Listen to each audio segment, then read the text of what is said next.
Hey everybody, Chris at Game Republic, Austin, Texas. Got this Asus TUF Gaming down to the heatsink. Pulled the fans off. Why? Well, we're gonna water cool it for a system that's in their video card failed. Got this EK water block. It is a Vector 3, Quantum Vector 3. It's gonna match up with his EK stuff he already has for his 2080 Ti. So I'm gonna get this down the board and get this mounted in the water block. Okay, now I've got the back plate taken off. You can see the thermal pads. Got it down to the board. Just gotta clean that off. Put higher end thermal on it. And then lastly, here's the heat sink, which I'm not gonna need anymore. All right, so here's the back of the Vector 3. I gotta get these screws off and get this guy in there with pads. So it's taken apart, and you can see it says RTX 5080 Vector 3 TUF. So it is for this Asus TUF model, which is super important because everything has got to line up and it's got to be perfect, or it can overheat or not fit properly. I've got the new thermal pads applied for the VRAM and the VRM. 2mm for all of these guys. So the rest of the thermal pads are on it. So these guys are 1mm, and hopefully the VRMs will be happy.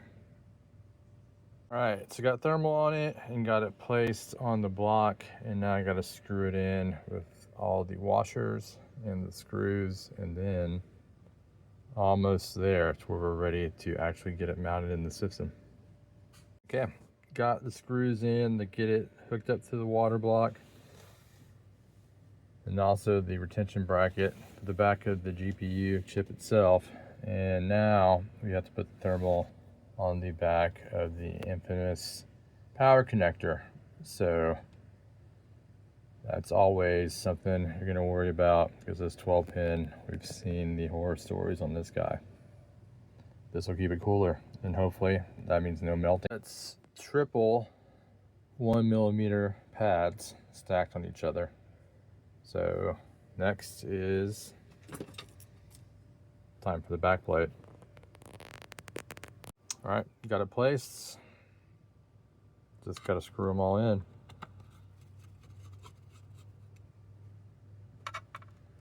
Gonna alternate a little bit.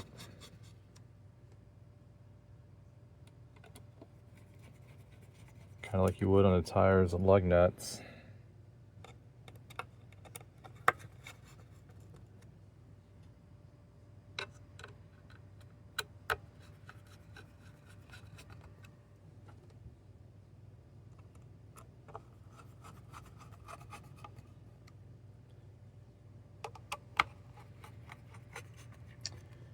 Okay, next step is going to be actually getting that other system flushed and get the liquid low, and then get this guy hooked up and refill it and see how she does for temps. Here's the other side of it with the water block installed. Gonna look pretty good. You can see the fins right there. It weighs a lot, so it's gonna definitely absorb more heat from the 5080.